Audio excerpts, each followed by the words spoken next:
میں انجینئر سے ایک گزارش کرتا ہوں بس، کیونکہ یہ بار بار ٹاپک آتا ہے، مجھے ایک دفعہ اپنے سامنے بیٹھنے دے. میں مناظرہ نہیں کروں گا.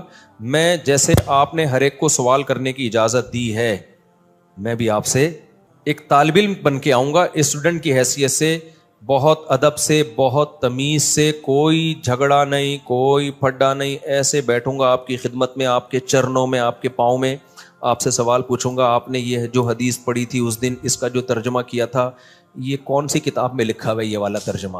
سمجھ رہے ہیں؟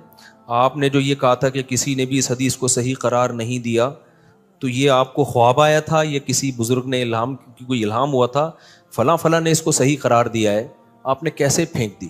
آپ نے جو اس دن یہ کلپ میں فرمایا تھا کہ یہ علماء دیوبند کا گڑھا ہوا عقیدہ ہے، تو یہ تو ہزاروں سال سے یہ عقیدہ چلا آ رہا ہے، تو گڑھا ہوا تو وہ چیز ہوتی ہے جو ایجاد کی ہو.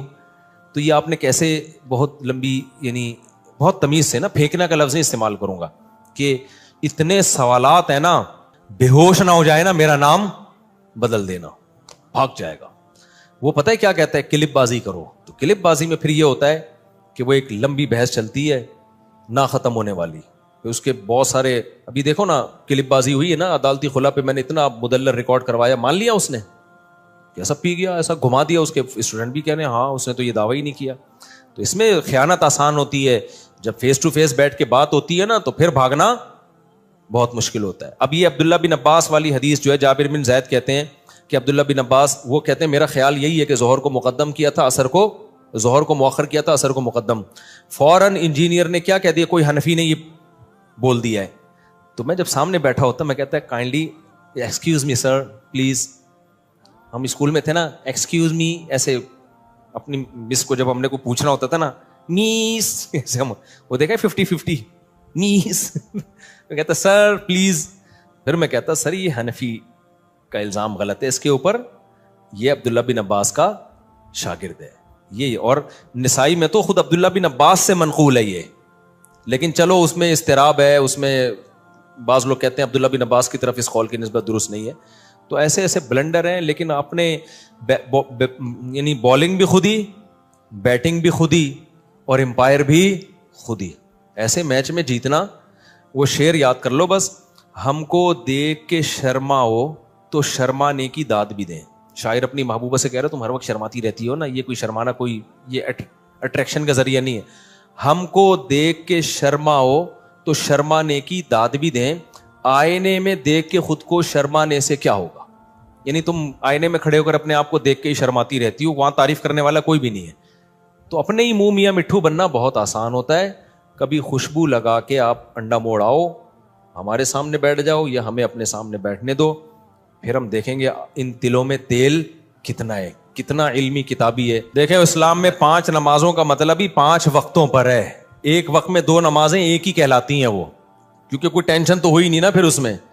تو 5 نمازوں کا مطلب 5. اور حدیث جبرائیل میں بھی ہے کہ نمازوں کے اوقات نبی صلی اللہ علیہ وسلم نے بتائے ہیں، ایک نماز دوسری نماز کے وقت میں داخل نہیں ہو سکتی. حج جو ہے وہ خلاف قیاس ہے. حج کے بہت سارے کام عقل سے اور عام روٹین سے ہٹ کے کرائے جاتے ہیں. ہمیں سلا ہوا کپڑا پہننے کی اجازت نہیں ہے، ہمیں خوشبو لگانے کی اجازت نہیں ہے، اور بھی بہت سارے کام ایسے ہیں. بال کاٹنے کی اجازت نہیں ہے، حالانکہ ناخن کاٹنے کی اجازت نہیں ہے، حالانکہ عام حالات میں تو ناخن کاٹنے کا حکم ہے. تو حج میں کچھ روٹین سے ہٹ کے کام کرائے جاتے ہیں. عبداللہ بن مسعود رضی اللہ تعالیٰ عنہ کی بخاری مسلم کی صحیح حدیث ہے. عبداللہ بن مسعود جو نبی کے سفر حضر کے ساتھی ہیں، فرماتے ہیں اللہ کے نبی نے کبھی بھی 2 نمازیں اکٹھی نہیں پڑھی ہیں سوائے حج کے موقع کے. کبھی بھی 2 نمازیں اکٹھی نہیں پڑھی ہیں آپ نے. لوگ کہتے ہیں کہ عبداللہ بن مسعود کو پتہ ہی نہیں ہوگا کہ سفر میں ہو سکتا ہے ان کے سامنے نبی نے پڑھی ہو، نبی نے یعنی جب پڑھی تھی تو اس وقت وہ سفر میں نہ ہو. تو یہ بات بھی غلط ہے. عبداللہ بن مسعود سے صحیح سند سے یہ بات بھی ثابت ہے کہ آپ نے فرمایا کہ نبی نے سفر میں 2 نمازیں اکٹھی پڑھی ہیں. ایک طرف ابن مسعود کہہ رہے ہیں کبھی بھی اکٹھی نہیں پڑھی، ایک طرف کہہ رہے ہیں پڑھی ہیں. اس کا مطلب جو پڑھی ہیں اس کا مطلب کچھ اور ہے، اور نہیں پڑھی ہیں اس کا مطلب کچھ اور ہے. جو پڑھی ہیں وہ ایسے پڑھی ہیں کہ ظہر کو مؤخر کیا آخری وقت میں پڑھا، اور عصر کو مقدم کر کے اول وقت میں پڑھا. اس طرح سے پڑھنا ثابت ہے. یہ جو بخاری مسلم کی حدیث ہے نا، اس میں اب انجینئر نے بہت بڑا بلنڈر کیا. میں آپ کو بتا رہا ہوں نا کہ مجھے وقت ملے دعا کرو. اس کو میں ایسا ایکسپوز کر سکتا ہوں الحمدللہ کہ، لیکن اس کے اسٹوڈنٹ ڈھیڑ بہت ہیں. مسئلہ ان کے ساتھ ہی ہے. اتنے بڑے بڑے بلنڈر یہ آدمی کرتا ہے اس نے پتہ ہے کیا کیا ہے؟ دیکھو عبداللہ بن عباس کی حدیث ہے جس میں آتا ہے کہ عبداللہ بن عباس رضی اللہ تعالیٰ عنہ درس دے رہے تھے, نماز کا ٹائم جا رہا تھا, تو کسی نے کہا کہ آپ نماز پڑھائیں, تو عبداللہ بن مسعود نے اس کو ڈانٹا, عبداللہ بن عباس نے, اور عبداللہ بن عباس نے ظہر کو مؤخر کیا اور ظہر اور عصر ملا کے پڑھی ہیں انہوں نے. سمجھ رہے ہیں؟ اب عبداللہ بن عباس کے شاگرد ہیں جابر ابن زید. اچھا, احناف بھی اس کے قائل ہیں. عبداللہ بن عباس سے پوچھا گیا تو انہوں نے فرمایا نبی نے اسی طرح 2 نمازیں اکٹھی پڑھی ہیں, بغیر خوف کے, بغیر بارش کے, بغیر سفر کے, کوئی بھی عذر نہیں تھا, لیکن نبی نے 2 نمازیں اس طرح سے اکٹھی پڑھی ہیں, تو میں نے بھی اس طرح پڑھی ہیں.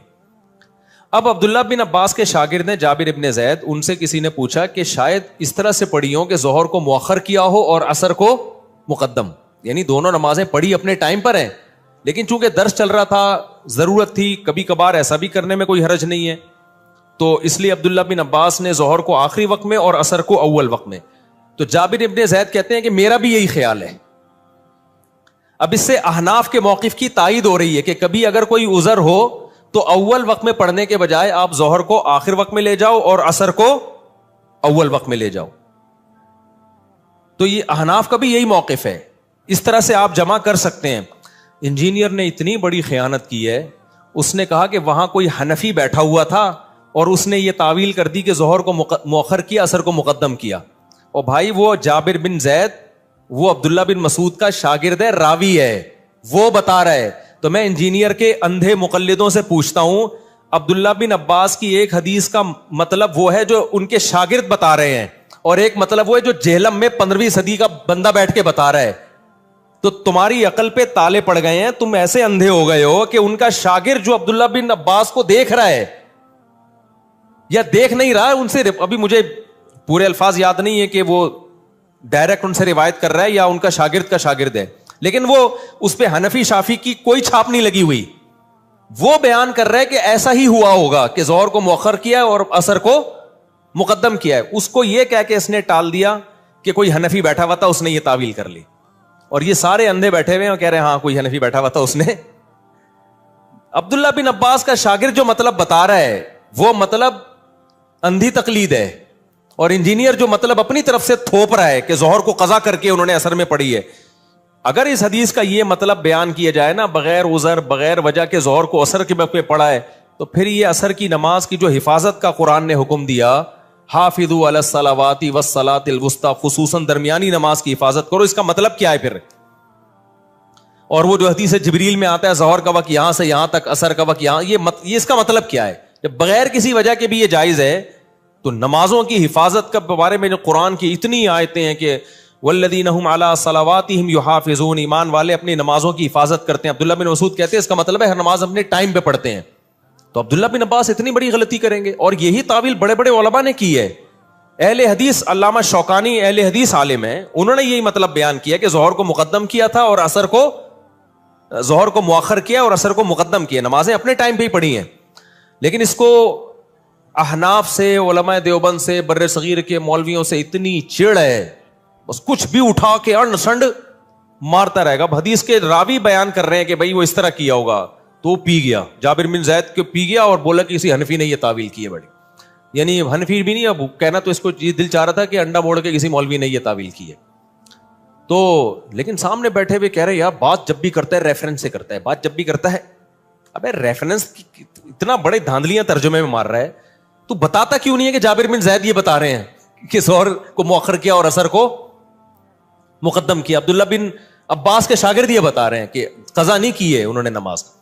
تو یہ کبھی خوشبو لگا کے انشاءاللہ سوچ رہا ہوں یا تو دوبارہ جہلم چلا جاؤں میں, لیکن ایسا ہوتا نہیں ہے, کیا کریں.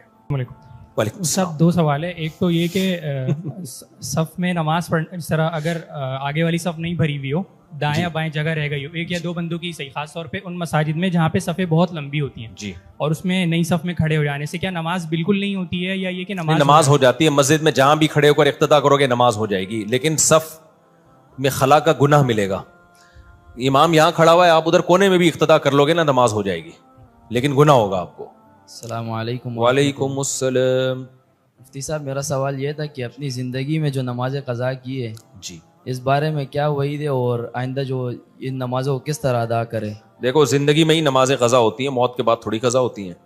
جو بھی زندگی میں نمازیں قضا ہو گئی ہیں, ایک نماز کا قضا کرنا اکبر الکبائر ہے, کبیرہ نہیں ہے, اکبر الکبائر. کبائر میں بھی سب سے بڑا گناہ ہے, اتنا بڑا جرم ہے نماز کا قضا کرنا. تو نماز ذمے سے ساقط نہیں ہوتی.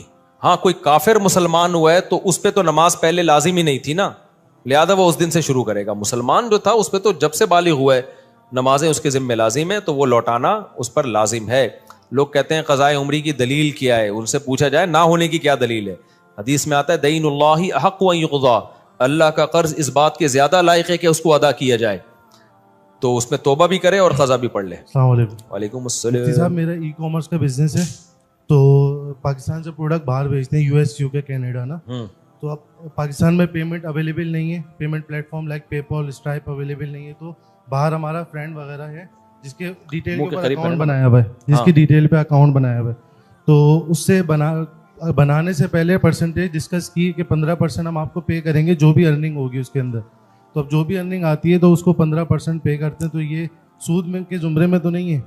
یعنی اس کا اکاؤنٹ آپ استعمال کر رہے ہیں؟ جی بالکل. اس کے اکاؤنٹ میں پیسے آتے ہیں جی, اور وہ اپنا اکاؤنٹ استعمال کرنے پر آپ سے جتنی بھی ٹرانزیکشن ہوگی اس کا 15% لیتا ہے پر ٹرانزیکشن.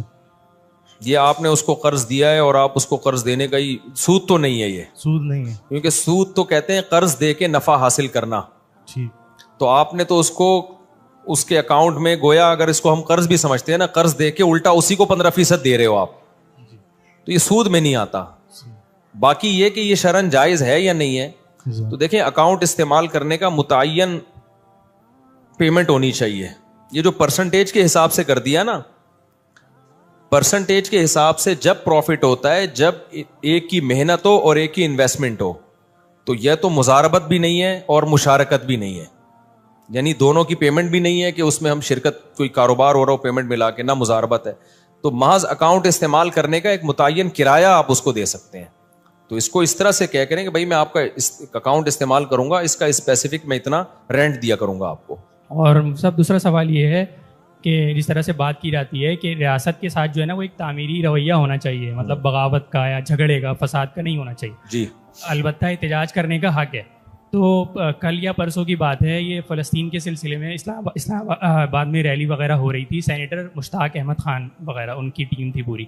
تو جس طرح سے ان کو پولیس کی گاڑیوں میں